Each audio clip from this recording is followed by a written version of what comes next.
Do individuals behave differently in groups than they would on their own?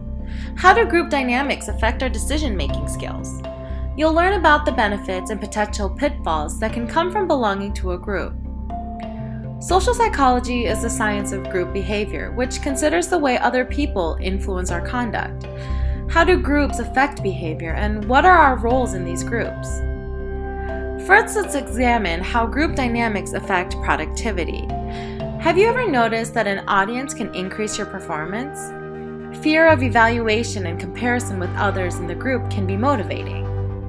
Imagine running a marathon away from home where the level of competition is higher than you're used to. You'd probably step up your performance and finish in less time than you expected. This tendency is known as social facilitation, where even the mere presence of other competitors spurs you to perform better than you would if you were running the same course on your own. On the flip side, social loafing can occur when responsibility for failure and success is distributed to the group. This relief of individual accountability leads some members to decrease productivity and not work as hard on group projects as they would on their own. Sound familiar? Say you and your classmates are assigned to complete a group project. As you work towards this common goal, it becomes clear that you are doing most of the work. Everyone knows that you do excellent work and refrains from working so that you end up picking up the slack and taking one for the team. Everyone else has committed the crime of social loafing and have chosen to ride on your coattails. The less that an individual's contribution is likely to be noticed and graded, the more likely social loafing will happen.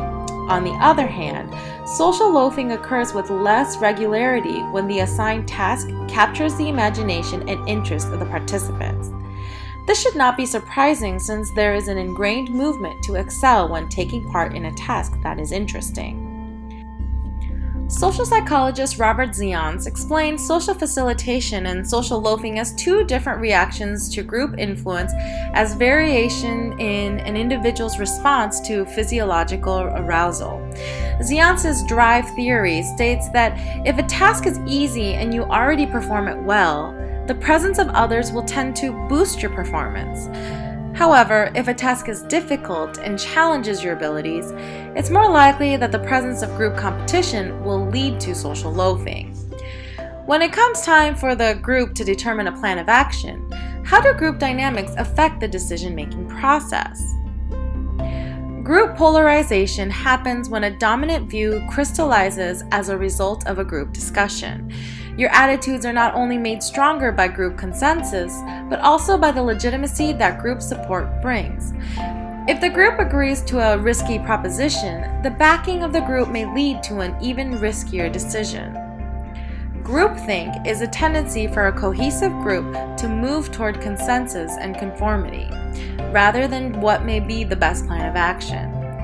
Yale psychologist Irving Janis recognizes that when close-knit groups try to overcome perceived threats to solidarity, they suffer from certain symptoms, such as a superior sense of morality, the tendency to stereotype outsiders, pressure to toe the line, and discourage creative thinking. These symptoms may arise in corporations and government institutions where a false sense of group invulnerability causes a group's leader to ignore outside opinions and make poor decisions. It might seem strange that suppression of creativity might be considered a group value. At the same time, changes in the values of a group can threaten the stability of the structure and threaten the status quo. Groups can have both positive and negative effects on individual performance and decision-making abilities.